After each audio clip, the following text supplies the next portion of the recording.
Boa noite. Hoje é a segunda aula da Introdução aos Estudos Literários. E hoje já é o primeiro dia de outubro de 2021. Hoje nós vamos falar sobre os textos com a Companhia do Trem, que passa aqui perto. Vamos falar sobre os textos cuja leitura foi solicitada na aula passada, né? Um do contista argentino Julio Cortázar e outro do escritor italiano Italo Calvino. E vou falar brevemente alguma coisa sobre as leituras futuras, né? As leituras e a atividade futuras. Então, vou compartilhar alguns slides, torcendo para que hoje seja mais simples chegar a eles.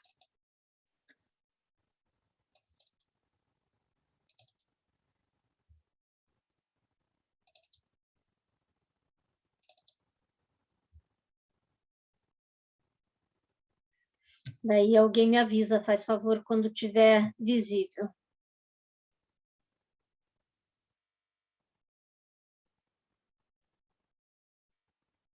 A visível Aqui, afasta. Oi? A pasta estava visível. Pasta.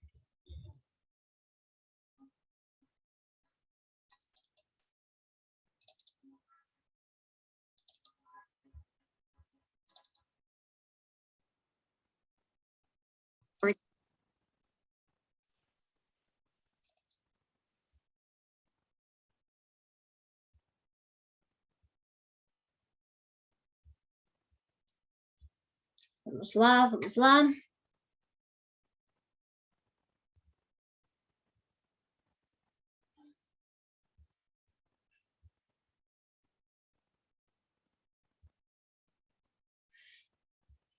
Ainda não? Só a pasta, prof. Talvez se a senhora abriu o arquivo antes de compartilhar a tela, ele venha direto para nós daí. Então, vamos parar de compartilhar, mas ele está aberto.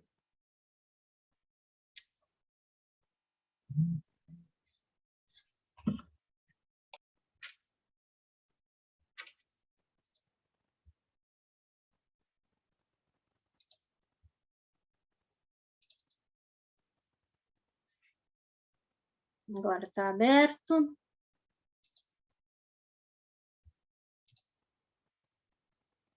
E agora o compartilhamento.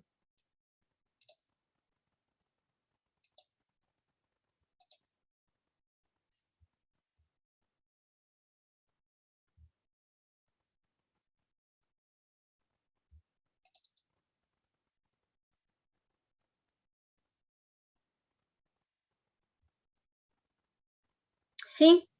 Agora deu certo. Método, Raquel, método, né? Tem que fazer 3 vezes até aprender. Na próxima vai dar certo. Então, vamos lá, vamos lá, vamos lá.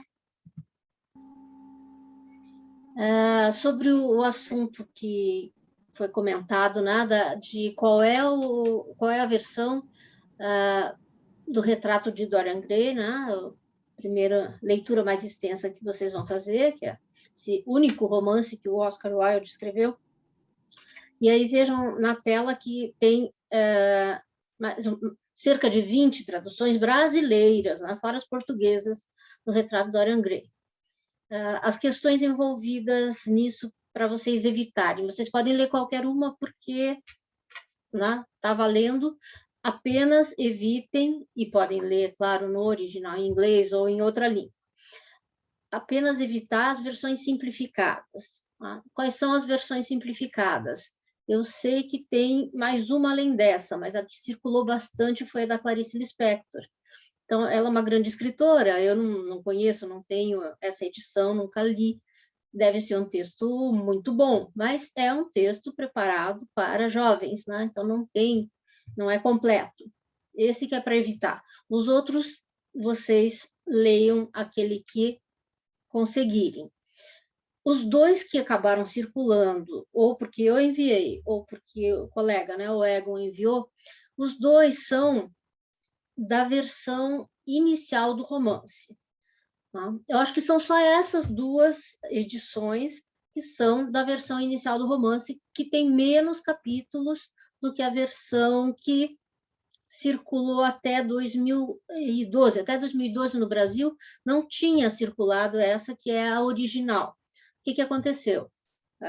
O Oscar Wilde tinha publicado esses 13 capítulos num periódico, e houve todo um bafafá em torno do romance, né? Causou um certo escândalo, e houve alguma censura, né? Mas ele mesmo acabou se ocupando de retirar alguns trechos que estavam dando problema e de aumentar a narrativa, torná-la mais romantizada, talvez, né? Ampliar as partes em que algumas personagens que eram só citadas aparecem e atuam. Né? A versão com a qual eu convivi, portanto, porque eu li o livro há muito tempo, bem antes de 2012, e em português, sempre foi aquela de 20 capítulos, tá? A mais extensa e mais light. E a que eu enviei para vocês e a que o colega enviou é essa mais curta e um pouco mais intensa, talvez. Né? Essas são as diferenças, mas vocês podem ler qualquer uma delas. Né? A ideia é que vocês tenham assunto para a gente conversar na aula que foi marcada para a discussão do retrato de Dorian Gray. Né? E é um livro que a gente pode encaminhar a leitura para muitos pontos, né? Seja para aquilo de que eu já falei, a discussão sobre a beleza, né? Sobre a beleza no sentido físico e a beleza no sentido filosófico, da estética e de um certo esteticismo, né? Um excesso de preocupação com os valores estéticos, seja da literatura ou, no caso de uma discussão que acontece no próprio romance, das representações teatrais, né? Uma certa avaliação de qualidade a partir... Né? Esse é um aspecto. Agora, se fosse só esse aspecto mais filosófico, talvez o livro não tivesse causado tanto burburinho, né? Então, tem gente que já apresenta o livro como uma história de amor homossexual. Não gosto de entrar por esse caminho, não acho que é o mais importante do livro. Mas o Oscar Wilde não só era homossexual, tinha dupla preferência, né? Ele era casado e manteve um romance então, com um rapaz, e isso acabou levando ele para a cadeia. Né? Então, isso acaba, às vezes, aparecendo antes do próprio livro, em alguns comentários, e não acho que seja o mais proveitoso. Né? Então, leiam, façam a leitura de vocês. Mas é um livro muito rico. Então, tem discussões filosóficas, tem muito aprendizado sobre arte, sobre artes plásticas, e tem essas personagens, e tem um cachorrinho latindo, esse não é meu, e tem aprendizados de vários campos, né? Além de ser uma leitura gostosa, porque tem todas as ironias, né? Aquele personagem muito intenso, que é o que faz a cabeça do Dorian Gray, né? Ele vai jogando ideias que, seja para o Dorian Gray ou para o leitor, às vezes ferem a sensibilidade, né? E provocam o pensamento. Né? Então, seja numa versão ou noutra, essas questões todas estão presentes. Né? As diferenças do texto que é mais extenso para o texto que é mais curto são sutis ou são, digamos assim, não estão na essência, né, das propostas e do que essa obra traz de rico para nós. Tá? Querem fazer alguma pergunta sobre isso? Deixa eu ver no chat. A Ana que enviou. Uma versão original e sem censura não tem disponível? Tanto eu quanto a Ana enviamos a versão original e sem censura, essa que é mais curta. A mais extensa é a que o próprio Oscar Wilde fez para atender aquilo que foi dito que não era conveniente, né? Então, ele ampliou, suavizou um pouco, mas as diferenças não são muito grandes. Então, para quem perguntou, Ana, é isso. Foi você mesma que mandou, né? Ou tem 2 Anas? Eu não sei se tem. Mas a versão que está circulando, as duas da Landmark, uma... Também não me perguntem por que a própria editora Landmark lançou muito proximamente essas 2 traduções diferentes, uma de cada tradutora, né? São 2 tradutoras, mulheres, sendo que é a mesma editora e a proposta é a mesma. Eu teria que ler inteiro cada uma dessas 2 traduções para pensar por que essa editora não republicou a mesma tradução que já tinha sido possivelmente encomendada por ela própria, né? E com a observação, para quem não abriu os arquivos ainda, é que são edições bilíngues. Tá? Então, essas são as sem censura. Tá? E o que mais circula, que tem nos sebos, e que está na minha cabeça muito mais, porque eu convivi muitos anos com ela, antes de surgirem essas, é aquela mais extensa, de 20 capítulos, que eu acho ótima, e que provavelmente vou falar dela, porque é essa que eu internalizei. Vejam que tem lá até a referência de quem organizou esses dados todos das edições, é uma tese inteira sobre as traduções, não só do Retrato de Dorian Gray, né? Mas sobre as traduções feitas no Brasil da obra do Oscar Wilde. Então, para quem é mais curioso, tem lá essa referência, não me lembro do título da tese, será que o título da tese dela é A Tradução da Obra de Oscar Wilde para o Português Brasileiro, né? Então, a estudiosa é Miriam Ruffini. É fácil de encontrar online. Mas, enfim, são preciosidades, né? Só para deixar vocês bem à vontade de lerem qualquer das versões que vocês encontrarem, com alguma ciência, né, dessas variações que existem. Passamos para outro assunto. O que vocês vão ler para o próximo encontro? Tá? É o primeiro texto propriamente teórico, introdutório, já diz o título, Introdução, que é a literatura, de um professor inglês chamado Terry Eagleton. É um texto dos anos 1980, mas é daqueles textos que não envelhecem muito, né? Porque traz discussões que talvez os exemplos pudessem ser outros se fosse escrito hoje, mas pouca coisa mudaria, né? Então, está lá na pasta dos materiais da turma, e para a gente abrir um pouco, né, os caminhos do que interessa nessa discussão, eu propus ali 5 questões. Então, vocês leiam o texto do Terry Eagleton, meio que procurando, não digo respostas, mas procurando a discussão sobre essas perguntas. Tá? As respostas definitivas, às vezes, não vêm, mas, por exemplo, todo texto literário é ficcional? Tá? Ficcional não só no sentido de que não é poesia ou não é teatro. Todo texto é algo, enfim, o jornalismo não é texto literário, né? O jornalismo é fato. É uma discussão. A partir dessa pergunta se discute bastante coisa. A segunda pergunta: a linguagem dos textos literários, daquilo que possa ser considerado literatura, é sempre diferente da linguagem padrão? Não. Tende a ser diferente da linguagem padrão. Reconheço, né? A pessoa escreve de uma forma mais literária. Mas o que está implicado, né, em termos de linguística nessa diferença? E será que todos os textos literários têm alguma diferença significativa em relação à língua padrão? Dá para antecipar a resposta, claro que não. É que boa parte dos excelentes textos literários empregam uma linguagem, tá, que não seria considerada fora da norma, ou além da norma, ou experimental em relação à norma. No entanto, boa parte dos textos literários tem, sim, seus diferenciais, né? Daí, essa mesma questão, fiz mais uma pergunta. A linguagem literária sempre foge às normas que regem o emprego adequado da linguagem? Claro que não também, mas às vezes fogem, e daí vem aquelas aquelas argumentações de que, já que é um escritor, ele pode errar, né?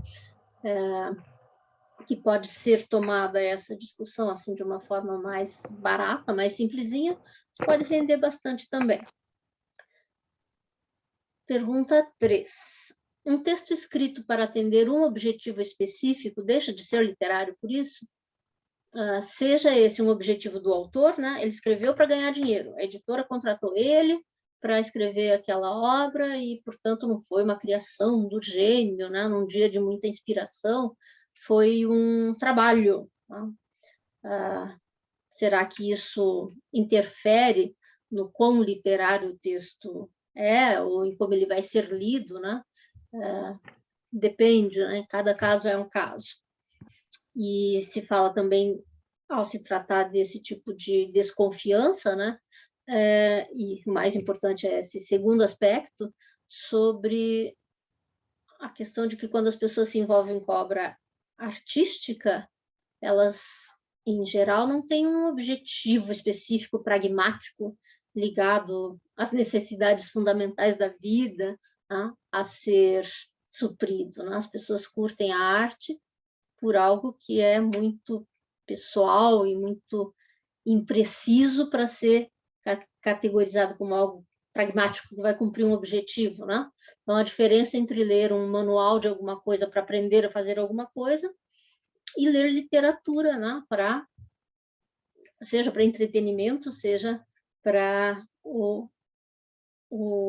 a apreciação estética, né? Tudo isso está envolvido na questão 3. Na questão 4, será que toda escrita literária é bela? E aí aparece a nossa palavra-chave, né, das primeiras aulas, beleza. E aquela literatura que aposta no choque, ou sei lá, no palavrão, na linguagem de denúncia, com termos mais, sei lá, que muitas pessoas considerarão que são feios ou ofensivos ou agressivos. Tá? Então, para quem que o agressivo é belo? Para qual leitor que isso acaba afastando da beleza? Ou outras coisas que possam afastar daquilo que é considerado belo. Então, uma linguagem ornamental, toda cheia de frufru, né? Toda elaborada, ricamente cheia de adjetivos. Hoje em dia, praticamente não encontra muitos leitores que apreciem essa espécie de literatura da Belle Époque, por exemplo, né? Uma linguagem toda floreada. Essa é mais bela do que a outra, já foi e hoje não é mais, esse tipo de discussão. E a última questão é: todo texto literário é uma construção intertextual ou autorreflexiva? Ou seja, dialoga com outros textos da tradição literária, faz pensar que se eu leio esse, o que eu li antes que tem a ver com isso, ou o que o próprio autor teria lido antes para produzir esse texto.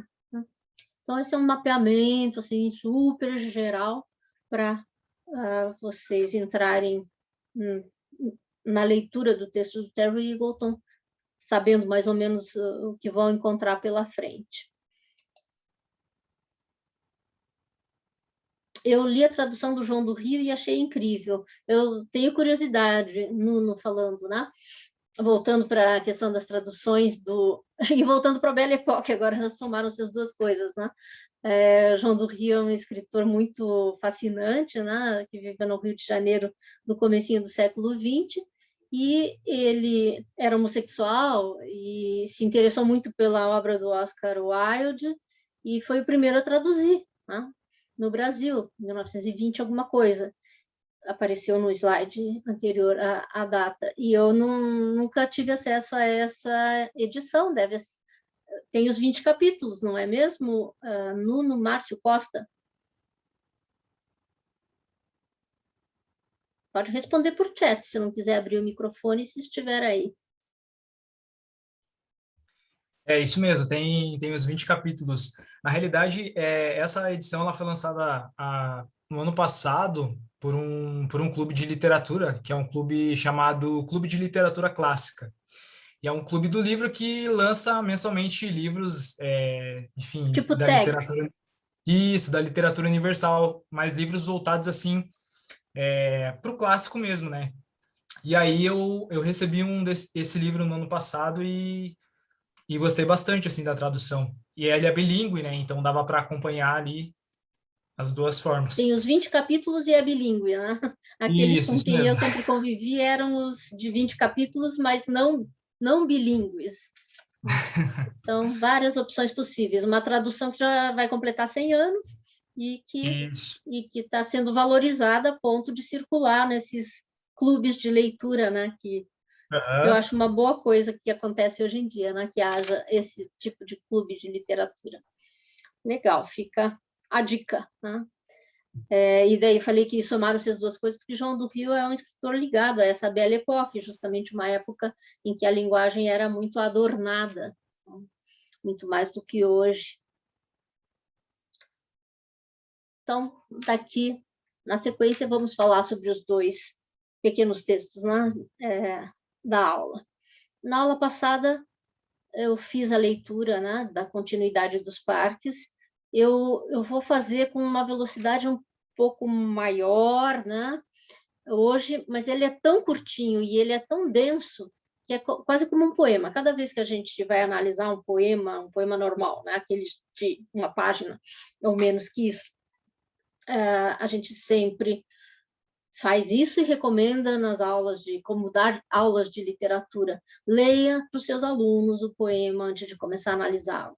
Se você leu na aula anterior, o aluno não vai estar lembrando mais daquele texto, né? Presentifique o texto na hora de dar a sua aula. Eu vou fazer isso com esse texto excepcionalmente, que a gente não tem tanto tempo, mas porque ele é curtinho e porque ele é muito denso, né? E vão rememorando, né, o que vocês pensaram a respeito, para que a discussão seja mais produtiva.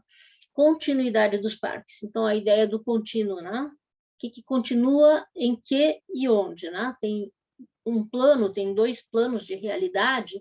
A casa do início é a casa do final, mas quem está na casa no início é quem está na casa no final.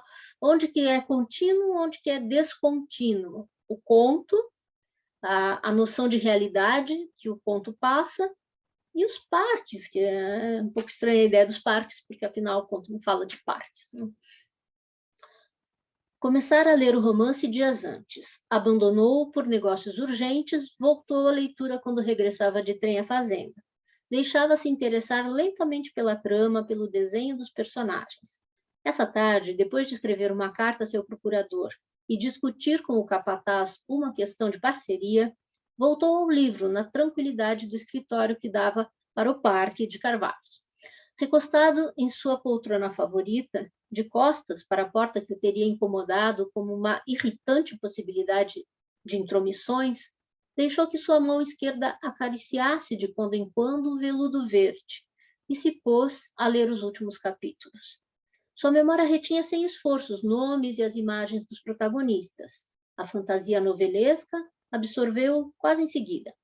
Gozava do prazer meio perverso de se afastar linha a linha daquilo que o rodeava e sentir ao mesmo tempo que sua cabeça descansava comodamente no veludo do alto respaldo, que os cigarros continuavam ao alcance da mão, que além dos janelões dançava o ar do entardecer sob os carvalhos. Palavra por palavra, absorvido pela trágica desunião dos heróis, deixando-se levar pelas imagens que se formavam e adquiriam cor e movimento, foi testemunha do último encontro na cabana do monte. Primeiro entrava a mulher, receosa. Agora chegava o amante, a cara ferida pelo chicotaço de um galho. Ela estancava admiravelmente o sangue com seus beijos, mas ele recusava as carícias. Não viera para repetir as cerimônias de uma paixão secreta, protegida por um mundo de folhas secas e caminhos furtivos. O punhal ficava morno junto a seu peito e debaixo batia a liberdade escondida. Um diálogo envolvente corria pelas páginas como um riacho de serpentes, e sentia-se que tudo estava decidido desde o começo. Mesmo essas carícias, que envolviam o corpo do amante como que desejando retê-lo e dissuadi-lo, desenhavam desagradavelmente a figura de outro corpo que era necessário destruir. Nada fora esquecido. Impedimentos, azares, possíveis erros. A partir dessa hora, cada estante tinha seu emprego minuciosamente atribuído. O reexame cruel mal se interrompia para que a mão de um acariciasse a face do outro. Começava a anoitecer. Já sem se olhar, ligados firmemente à tarefa que os aguardava, separaram-se na porta da cabana. Ela devia continuar pelo caminho que ia ao norte. Do caminho oposto, ele se voltou um instante para vê-la correr com o cabelo solto. Correu por sua vez, esquivando-se de árvores e cercas, até distinguir na rósea bruma do crepúsculo a alameda que levaria à casa. Os cachorros não deviam latir e não latiram. O capataz não estaria àquela hora e não estava. Subiu os 3 degraus do pórtico e entrou. Pelo sangue galopando em seus ouvidos, chegavam-lhe as palavras da mulher.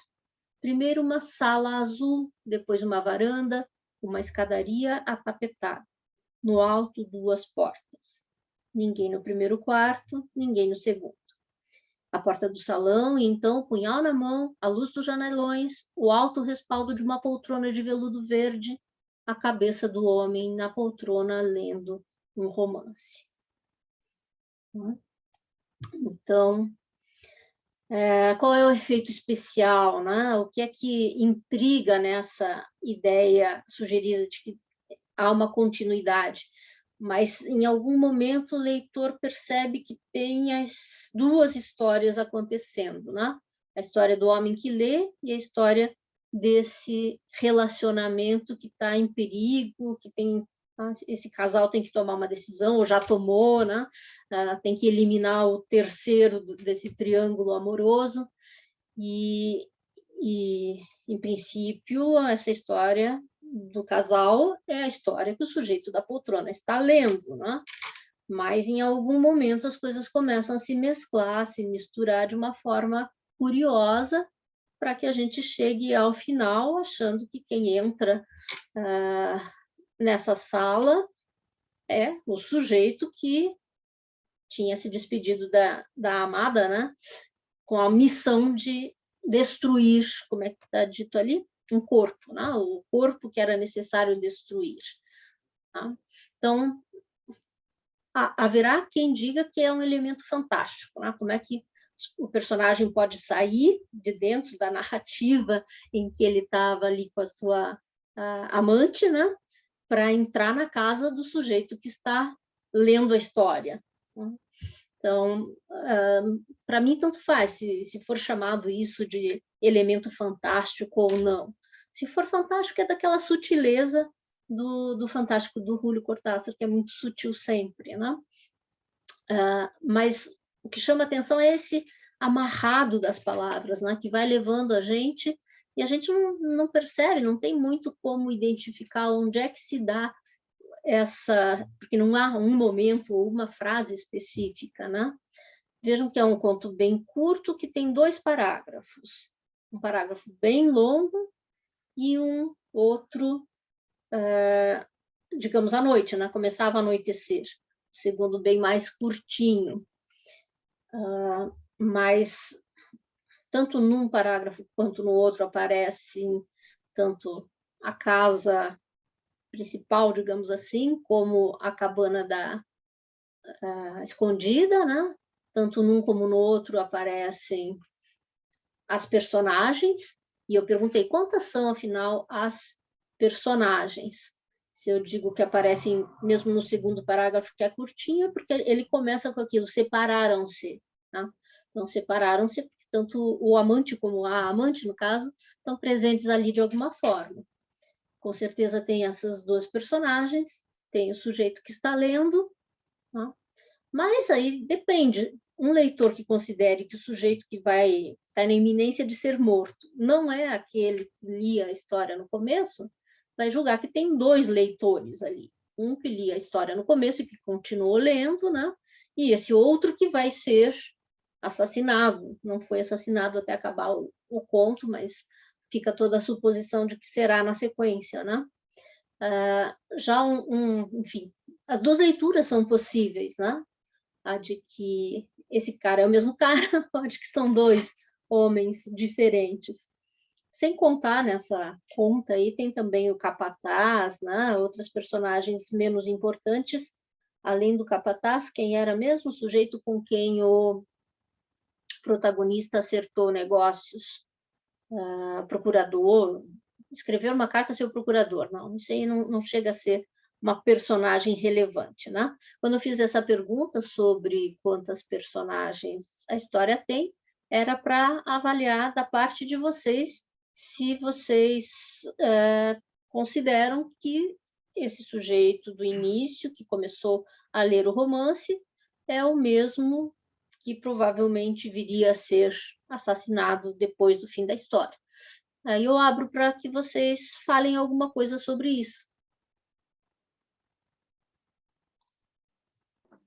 Oi, Oi? é um teste de microfone antes de começar a falar, né? Eu penso que sim, né?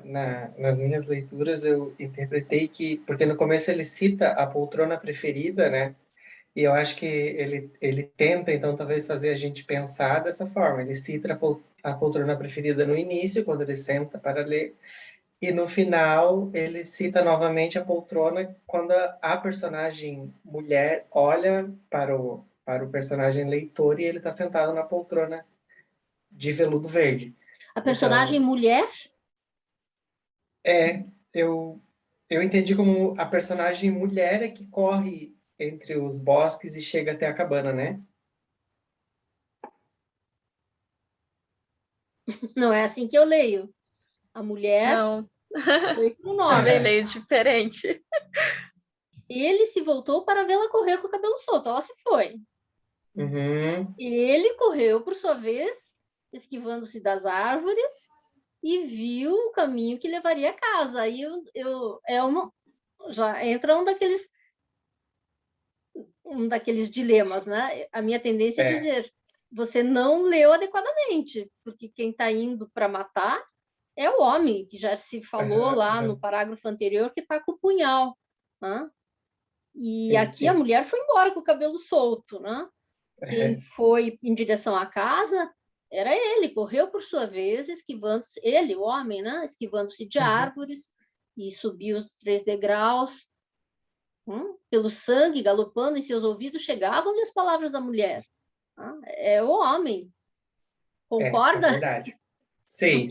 E então, eu veja considero... que dá aquela misturada, mas não a esse ponto. E eu considero que sejam 3 personagens principais também, assim, né? E que os outros secundários talvez a gente não precise contar, talvez por não serem introduzidos na trama, assim. Considero o leitor e um casal de amantes. E o capataz? Qual a importância do capataz? Outros de vocês podem falar também. Professora, eu meio que pirei nessa leitura. Eu criei 1 milhão de hipóteses, eu criei 3 hipóteses diferentes para a leitura. Uma, a que realmente eles são a mesma pessoa, outra que são pessoas diferentes, e uma terceira, onde quem escreveu o livro conhecia a pessoa, enfim. E quando falou ali do capataz e do procurador, eu senti que talvez poderia se dizer que ele pressentia que talvez algo ruim fosse acontecer com ele, sabe? Então, talvez ele pressentia que fosse ser assassinado. Então, por isso que ele precisou falar com o procurador, porque um procurador, ele chama a questão da documentação, né? E o capataz da proteção. Então, essa foi uma das ideias que me veio assim, sobre ele já sabia que estava envolvido nesse outro enredo. Ou talvez não exatamente desse outro enredo, mas ele pressentia que algo de ruim aconteceria, ou até mesmo ele já sabia que estava nesse enredo. Eu criei 1 milhão de hipóteses, eu pirei assim completamente na leitura. Eu reli 4 vezes e cada vez eu comecei a criar mais teorias, enfim, foi muito louco. Então, a questão envolvida aí é que se fala numa fantasia novelesca, né? Que absorve um leitor. E essa fantasia não é nem novelesca, contística do Julio Cortázar, né? Ela absorve o leitor nessa medida de deslocar da poltrona em que estejamos nós, né, para irmos para um outro universo. Tá? Então, esse aspecto da a literatura que fala da literatura, né, a metalinguagem, um ponto que valoriza o quanto a leitura pode trazer ou levar ou distanciar as pessoas da realidade, né? Esse digamos, esse aspecto metalinguístico, né? O conto que fala de uma obra literária me atrai bastante, né? E para começar o semestre de introdução aos estudos literários, isso tem um valor para mim bem grande, né? Mas aí não é só isso que é importante, claro que não, né? Importantes são esses detalhes todos eles são relevantes. E eu acho que eu não tinha pensado sobre isso, de ele estar escrevendo a carta ao procurador pelo fato de que está preocupado com alguma coisa, mas faz todo sentido, né? E quando eu joguei alguma luz sobre o capataz, era para alertar que lá no início apareceram como elementos de o que o sujeito tem que fazer antes de estar confortável e tranquilo para uma leitura literária. Então, ele tem que resolver seus problemas e tal, e aí ele tem o direito de descansar, voltar ao livro na tranquilidade do escritório que dá para o Parque de Carvalhos, né? Então, é o momento da calma depois de resolver todos os afazeres, né? Hábito que se perdeu já há algum tempo, mas que era o hábito, pelo menos dos burgueses e dos mais bem, enfim, as pessoas com um nível superior de educação, ou com mais dinheiro, talvez, do burguês para cima, em termos de estratificação social, o hábito do século XIX, o hábito do século XX, antes da televisão principalmente, né, de sentar para ler, para descansar do dia. Ainda cultivado por muitos de nós, mas não cultivado tanto quanto nessa época suposta aí na narrativa. Pois bem, esse leitor que resolveu os problemas do dia, que vai poder ler na tranquilidade o seu romance, de repente é o mesmo cuja mulher está com outro e esse outro vai matá-lo, né? Vejam que eu joguei a luz sobre o capataz, porque o capataz faria parte das duas histórias, né? Ou são dois capatazes, né? É outra leitura possível, porque ninguém tem nome nessa história. Então, a fluidez se dá também, observem bem, pela falta de nomes, né? E o próprio Cortázar, normalmente, mesmo nas histórias mais curtinhas, ele nomeia as personagens. É muito mais frequente contos em que as personagens têm nome do que não têm, né? Mas o fato de que ninguém tem nome aí também ajuda a criar esse efeito especial. E como se fala que em capataz no começo e depois se fala que o capataz não estava para impedir a entrada do sujeito que vai querer agredir o outro, né? É um gancho de que ou existem dois capatazes ou realmente é o mesmo local, é o mesmo ambiente onde vai rolar essa expectativa de um crime de vingança, de um crime passional, né? Por conta, enfim, da eliminação do terceiro dentro de um triângulo amoroso. Mas se só dois de vocês falaram e já apareceu esse depoimento de que é possível construir uma outra historinha, aproveitar o momento para dizer sim, é possível ver muito mais coisas, jogar a luz sobre outros aspectos que ainda não foram comentados, só cuidado, né? Vou usar o exemplo que acabou acontecendo aqui agora há pouco, para não confundir, por exemplo, que seja a mulher que foi até a sala, isso não está escrito, né? Quem vai até a sala é um homem. Para mim está bastante claro. Está me ouvindo, não? Sim. Eu tenho dificuldade da interpretação, mas eu fiquei me envolvendo na leitura nessa colocação que a senhora colocou, que ele foi fazer as tarefas do dia e daí foi descansando na poltrona, foi relaxando e foi se envolvendo na história. E na minha leitura deu a impressão que ele adormeceu e começou a sonhar, e de repente ele se viu dentro da história. Não sei se está certo interpretar dessa forma ou não. Assim, você não pode dizer que no conto está escrito que ele dorme, mas uma sugestão disso existe, né? Um envolvimento tão intenso na história que o resto viria da imaginação dele. Isso eu não Porque ficou bem considero... enfatizado que ele foi se acalmando, foi relaxando, foi... Gozava do prazer meio perverso de se afastar linha a linha daquilo que o rodeava e sentir ao mesmo tempo uma coisa daqui, mas é essa sensação, né? Ao mesmo tempo se apega aos elementos, mas a cabeça está cada vez mais relaxada, então faz bastante sentido isso que você está dizendo, tá? Tem uma sugestão desse estado no qual o sujeito pode ler o que está lendo e mais alguma coisa que a sua imaginação esteja fabricando, né? É uma hipótese. Não para dizer que isso está escrito, tá? Mas Não, para claro, lidar com as não está palavras de explícito forma ali, não está a falar da explícito, mas sugestão. Oi? não está explícito ali dessa forma, mas lá no final ele se envolveu tanto que de repente ele se viu dentro da história. Ele se viu testemunha do último encontro na cabana do monte. Agora vejam que essa palavra último também é rica, né? Por que é o último encontro? Quem que avaliou que é o último? Porque o livro está chegando no final, porque alguma coisa depois iria acontecer. Então, a ideia da continuidade, da circularidade é muito importante na leitura desse conto, né? Perceber que esses vários ganchos vão dando... Meu dedinho vai sempre fazendo esse movimento, né? Alguma coisa... por um lado, tem pontas soltas, mas são dois blocos de texto aí muito amarradinhos para dar essa ideia de que uma história continua na outra, por exemplo, né? Isso é meio metáfora e é meio verdade, né? Se a gente joga com duas histórias ou dois níveis de uma mesma história, eles estão muito bem concatenados, né? Eles não estão largados de qualquer maneira, de maneira nenhuma.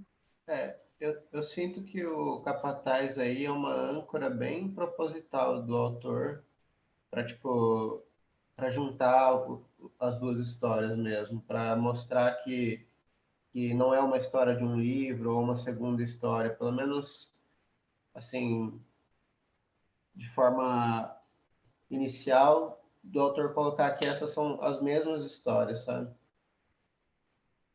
Eu dei a Você dica, mencionou, porque para mim isso é bem importante, né? Outros elementos sim. são mais... não tem tanto essa característica, eu acho que esse é um elemento bem característico. Acho que ele não ter nome também coloca ele simplesmente como uma função na história, sabe? Não sei se faz sentido essa interpretação, mas porque não qual dá seria a essa função de um atenção capataz? profunda a ele, sabe? Proteger, né? Vai chegar um forasteiro, ele vai afastar, ele vai impedir a entrada na casa, mas a guarda estava aberta, né? O capataz não estava lá. O capataz Sim, tinha ido ele ser embora. mencionado as duas vezes, simplesmente como capataz e de forma breve, parece que ele está ali simplesmente como um recurso mesmo no texto, sabe? Não como uma personagem, simplesmente um recurso que ligue as duas histórias, mostrando que as duas são a mesma história, sabe?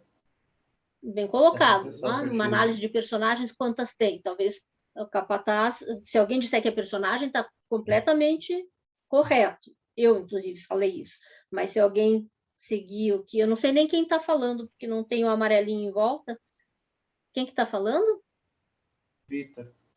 Vitor? Vitor, isso. Então, se alguém for pelo caminho do Vitor e disser não é personagem porque é uma função, é outra forma de se referir e de perceber. O importante é perceber os recursos. Os nomes que são dados ou as classificações servem para alguma coisa, mas não são estanques, não são definitivas.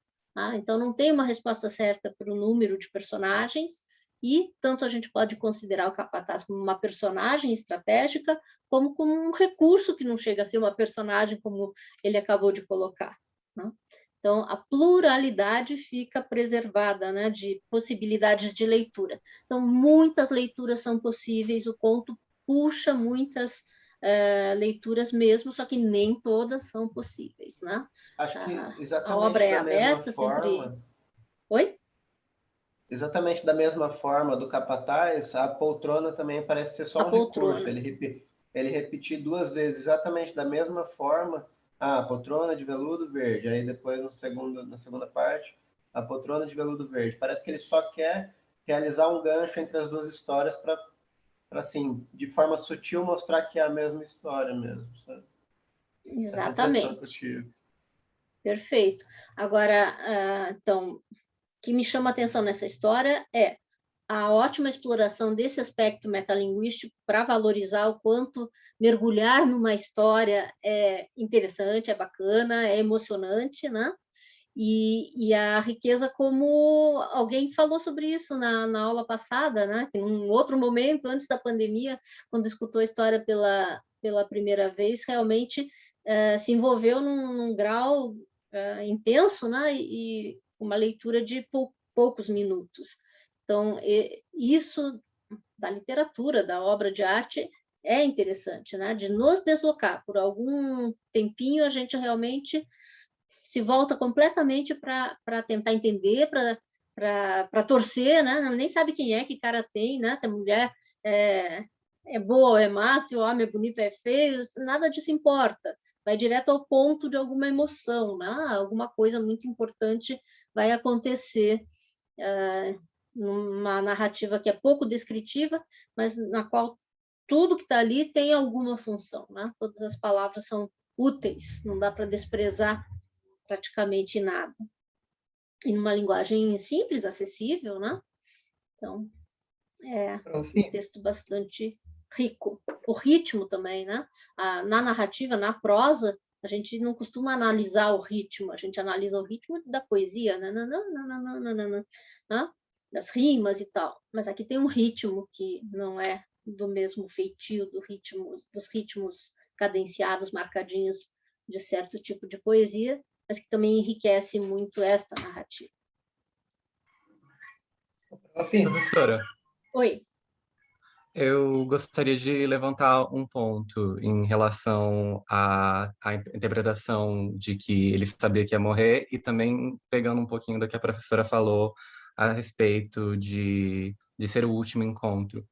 Como era uma leitura e ele havia interrompido, eu sinto que é como se dependesse dele. Se a história, se esse vai ser o último encontro entre o casal, significa que está no fim, vamos dizer assim, da história. Então, era como se ele estivesse dando um fim para a história.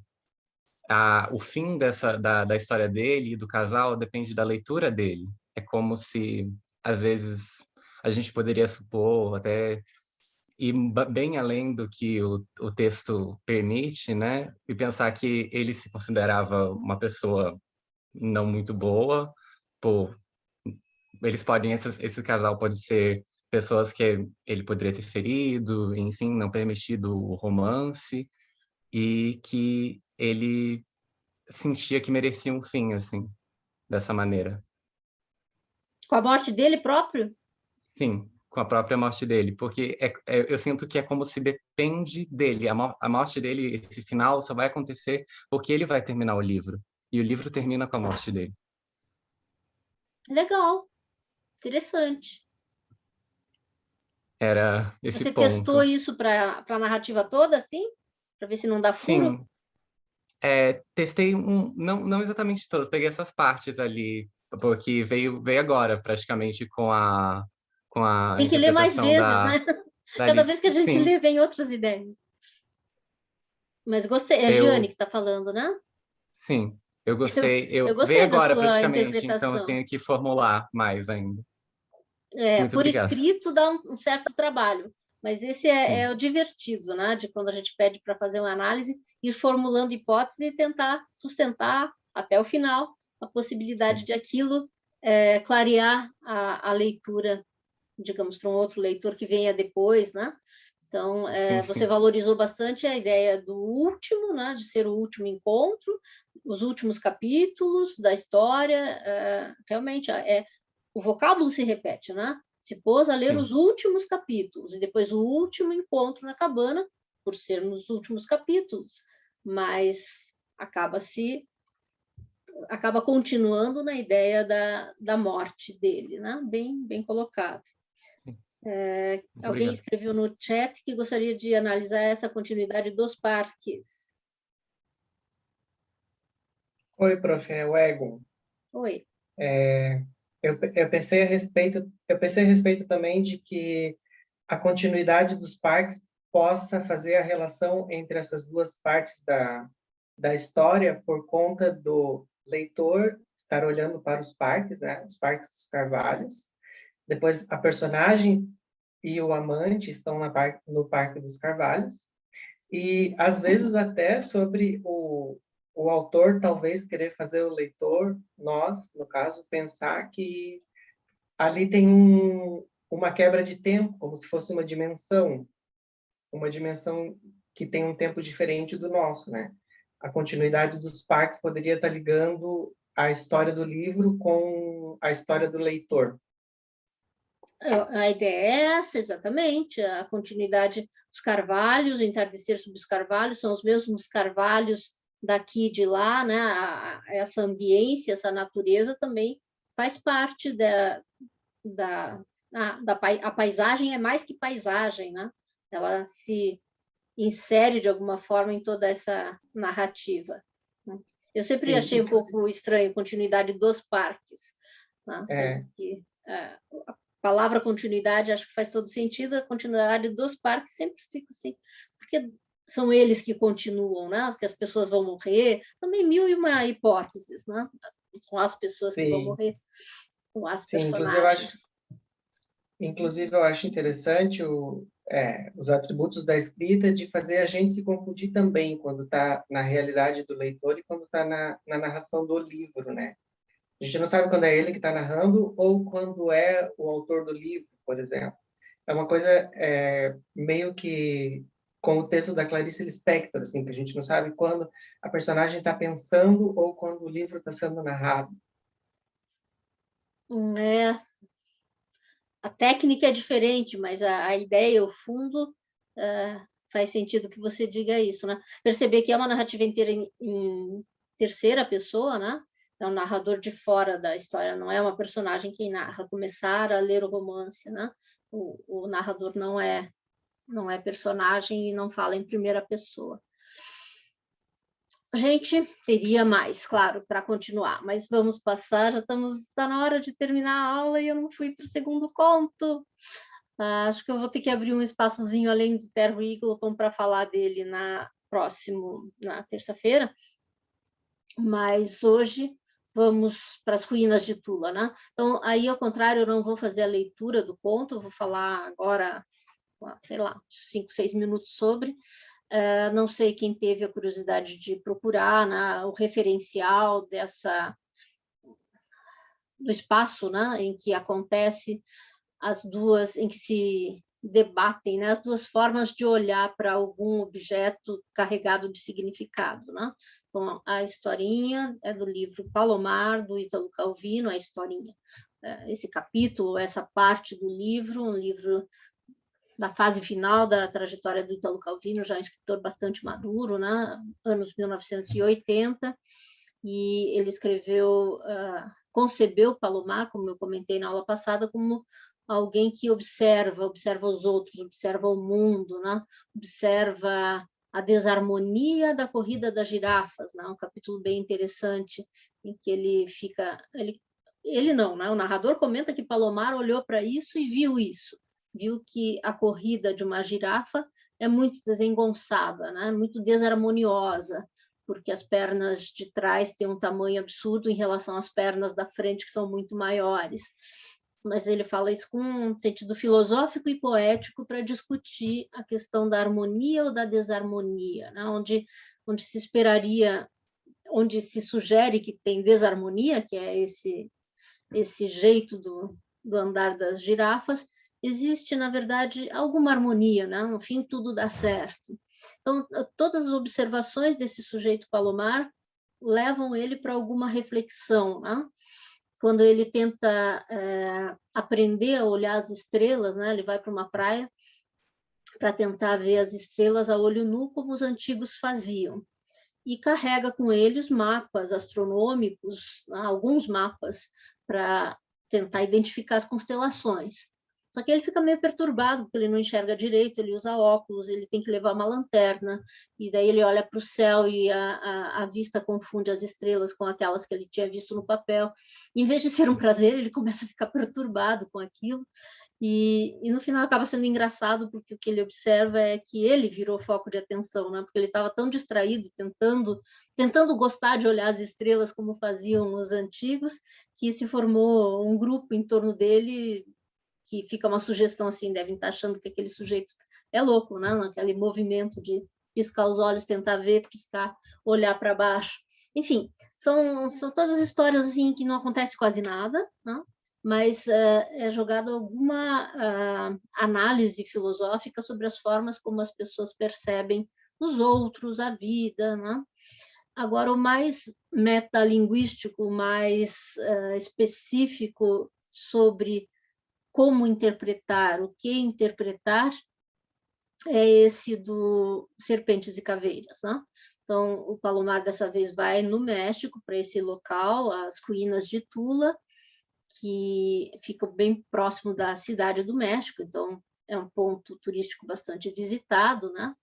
Hoje em dia, e há muito tempo, e que fala de uma civilização que viveu mais de 1000 anos atrás, e que era muito avançada, né? Tinha seus rituais, né?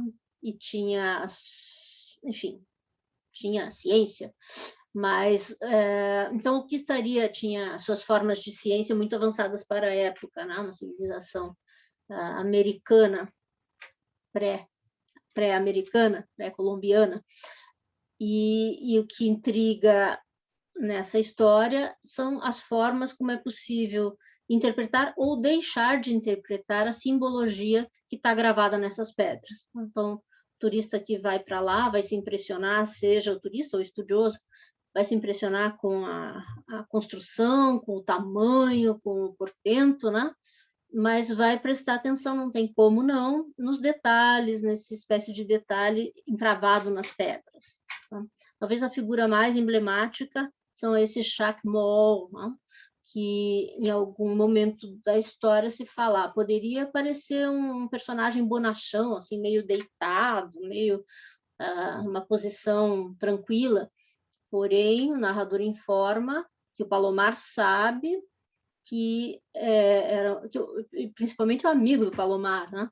Que eram locais onde nesse ventre aqui eram feitos sacrifícios de sangue aos deuses, uma coisa meio assim, essa calma da cara do Chuck Morrow não corresponde àquilo para o que ele foi construído, né? Que era um local de sacrifícios, com sangue escorrendo. E aí é um dos exemplos em que as visões divergem, né?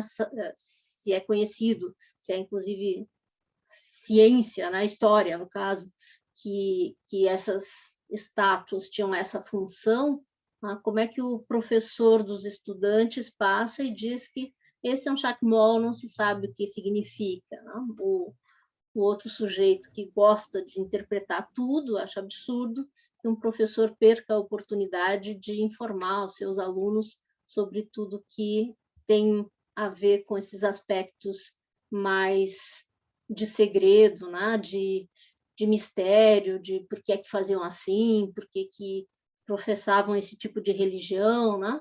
O professor leva seus alunos e informa dados de datas, de materiais, né? Qual é a pedra, o mais factual possível, né?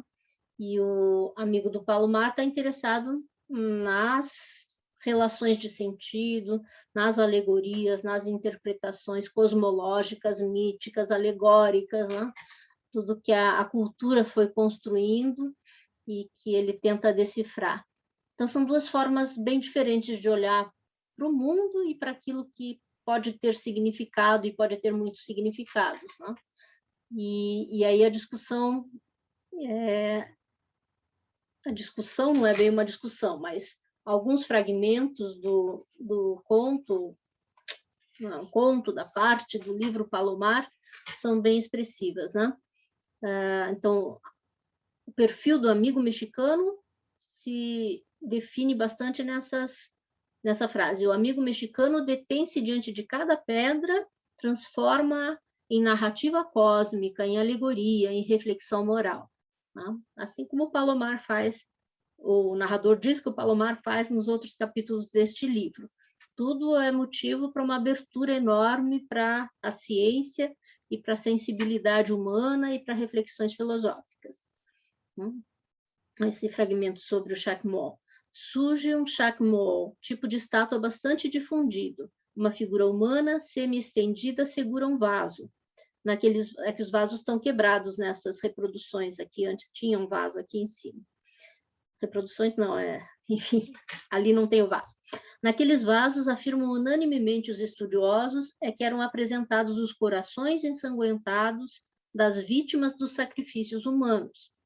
Essas estátuas, em si e por si, poderiam ser vistas como toscos bonecos bonachões, mas cada vez que depara com uma delas, o Sr. Palomar não pode deixar de sentir calafrios. E um fragmento importante, né? Dentro dessa oposição das visões, de quem quer tudo interpretar ou de quem é muito mais objetivo, né? Uma pedra, uma figura, um signo, uma palavra que nos cheguem isolados de seu contexto, são apenas aquela pedra, aquela figura, aquele signo ou palavra. Podemos tentar defini-los, descrevê-los como tais, só isto. Se além da face que nos apresentam, possuem também uma outra face, a nós não é dado saber. A recusa em compreender mais do que aquilo que estas pedras mostram é talvez o único modo possível de demonstrar respeito por seu segredo. Tentar adivinhar é presunção, traição do verdadeiro significado perdido. Tá? Então, aqui se abre a possibilidade de ver aquele professor que não faz essas interpretações alegóricas, né? Não fala para os alunos sobre nada disso, não como tacanheza dele, né? Não como limitação desse professor, mas como respeito a alguma coisa sobre a qual, meio misteriosa, esotérica, né? Talvez seja melhor não dizer nada. E aí, quando a gente pensa, o amigo mexicano é mexicano, mas não é daquela comunidade, né? Esse professor tem os traços fisionômicos e tal também dos habitantes da região, né? E talvez esteja afetivamente mais ligado, talvez ou com certeza tem toda a ideia aqui, né? Que para ele talvez seja uma forma de demonstrar respeito por algo cujo significado verdadeiro foi perdido, não tem mais como recuperar. Então, o Palomar fica dividido, né, entre as duas formas. Ele admira a riqueza de informações e, enfim, a sabedoria do amigo dele, né, mas ele também passa a admirar, né, depois de algum esforço, a atitude daquele jovem professor, que trata as coisas aparentemente de uma forma muito objetiva e que se cala, né? E tudo é muito silencioso, os personagens não falam muito, né? Mas tem aquele momento em que o amigo, ouvindo o professor falar sobre o muro das serpentes, que tem serpentes e cada serpente tem uma caveira na boca, e ponto. Não se sabe o que isso quer dizer, né? Daí ele explode, como não se sabe o que quer dizer, né? A serpente sempre é a vida, as caveiras são a morte.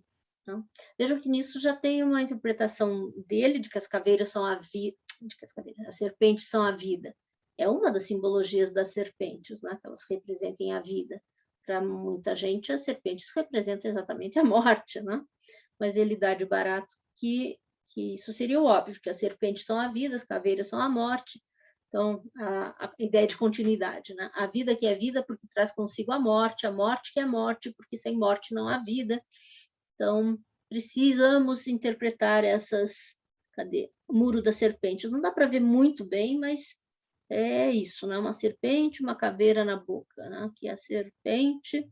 Quando eu passo o cursor em cima, pergunto para vocês, quando eu passo o cursor sobre as imagens, dá para vocês verem o cursor? Sim?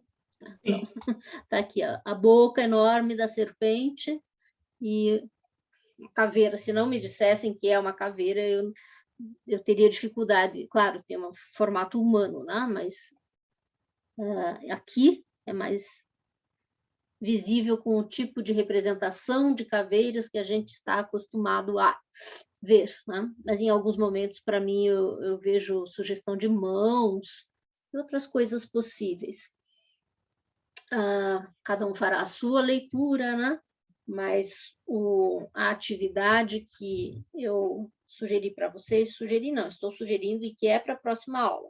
A gente fala sobre isso, eu vou passar estes slides, eles têm um pouco mais de informação sobre Tula, né, sobre os toltecas, na verdade, não sobre a cidade sagrada, mas sobre esse povo dos toltecas, informação de Google. E tem alguma coisa a mais ali que não deu tempo de comentar, mas eu vou enviar sim, mas preste atenção, é para a próxima aula, e é um texto bem de opinião para vocês se apresentarem, para vocês se colocarem, não tem nenhuma regra, não precisa fazer pesquisa, se quiserem fazer pesquisa, fiquem à vontade, né, e citar alguma coisa, mas é um texto, em princípio, mais de opinião mesmo, né? Você se identifica mais com a atitude. Com que atitude você se identifica? A do amigo mexicano de Palomar, que tudo interpreta, ou a do professor, que se recusa a repassar aos estudantes qualquer interpretação ou atribuição de significado? Ele passa os dados factuais, né, de que pedra é feita, em que ano foi construído e tal, mas se nega a fazer as relações, a estabelecer relações simbólicas. Aí você, sentindo, né, se sentindo mais parecido com uma ou outra personagem, vai escrever sobre isso num texto de uma página, aproximadamente 30 linhas. E eu recomendei a leitura da entrevista que o Ítalo Calvino deu sobre isso, né, porque é uma opinião a mais, né, até para a gente se acostumar a ver que o próprio autor também não tem toda a... não é a última palavra, né? Um está mais certo, o outro está mais certo. Claro que o Ítalo Calvino, autor, e o Palomar são meio parecidos. A gente fica sabendo ao conhecer um pouco mais da obra do Ítalo Calvino.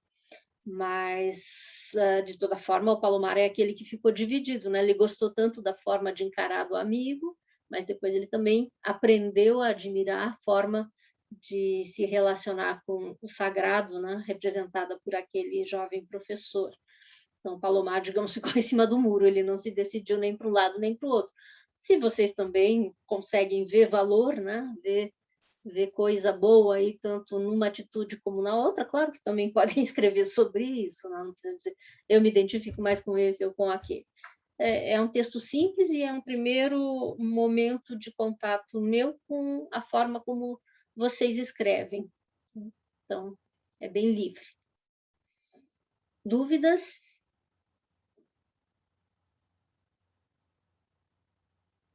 Professora, eu só quero confirmar, assim, para não ter erro. É em primeira pessoa, né? Não tem que colocar tudo em terceira pessoa, porque é bem de opinião, né? Sim, de preferência em primeira. Não é obrigatório, mas é recomendado que seja em primeira. Não, é porque eu meio que já escrevi, sabe? Eu só vou ajustar algumas coisas. E daí eu fiquei pensando, putz, mas eu tô escrevendo tudo em primeira pessoa. Será que eu tô ficando doida? Tão acostumada a escrever tudo em terceira, que dá um tilt, sabe? Eu diria assim, numa tese, numa dissertação, ainda rola esse tipo de... Porque tem os momentos em que é possível falar em primeira, mas tem muitos em que é muito mais recomendável não falar em primeira. Mas na nossa área, eu conheço as teses e dissertações, trabalhos acadêmicos da nossa área, né? Nos artigos científicos é raro o eu, mas tem um momento em que ele cabe, e nessa questão, nesta atividade, certamente cabe. A gente lhe envia a atividade pela plataforma do Teams? Sim. É só entrar na aba Tarefas. Professora, só uma questão de formatação dessa atividade. Tem alguma formatação específica, fontes, Pois passamento? Sempre a vida toda pedi tudo em Word para poder fazer os comentários e já enviar para vocês. Mas no Teams, não sei se vou conseguir fazer assim em detalhe. Claro, comentários vai ser possível fazer, mas eu tenho que me habituar um pouco mais para ver se eu consigo, de alguma forma, assinalar coisas no texto, porque num primeiro momento parece que não é possível, tem lá um espaço para eu fazer comentários, né? Mas não para apontar aqui ou ali, como no Word era tão bom de fazer, mas para não duplicar o trabalho meu também, né? Porque as duas turmas este semestre estão meio grandes, para receber em Word e poder mandar em Word, eu teria que sair do Teams, né? Então, mandem... Mas a gente, quando anexa o arquivo lá, dá para enviar o arquivo em Word, né? Sim, sim. Ah, tá. Ok. Em Docs. Em Docs aberto, quando a gente faz no Docs do Google ali, o texto, e deixa o link aberto para editar ou para comentar, a professora consegue só acessar o link que a gente enviar e comentar lá dentro. Não precisa nem baixar, nem nada. Só que eu não quero complicar, né? É só uma alternativa.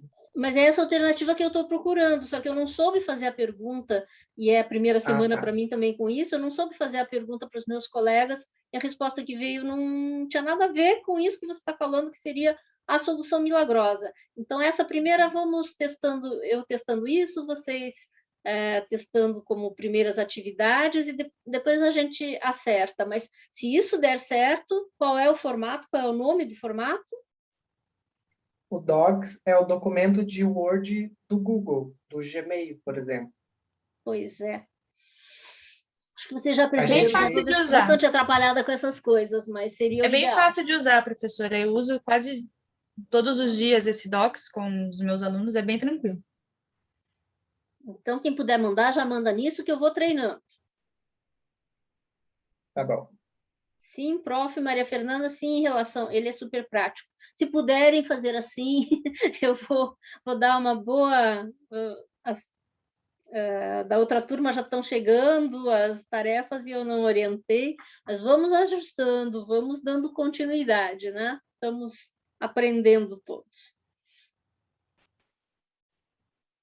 Ele é super prático, coisa boa. Fiquei mais animada, né? Porque seria um pouco frustrante não poder fazer as anotações e corrigir os erros de português, mas até isso é importante, né? Embora às vezes seja questionável, acho que é momento de que isso possa ser apontado, não sei se é corrigir a palavra mais adequada, mas apontado, aqui poderia ter uma vírgula, aqui, quem sabe, coubesse melhor um ponto final, tudo isso eu costumo assinalar, né? E por isso, se esse recurso permitir, tanto melhor.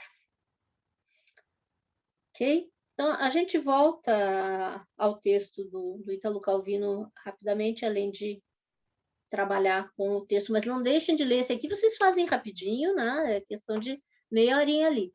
Não deixem de ler o texto do Terry Eagle, porque é bem importante, tá ok?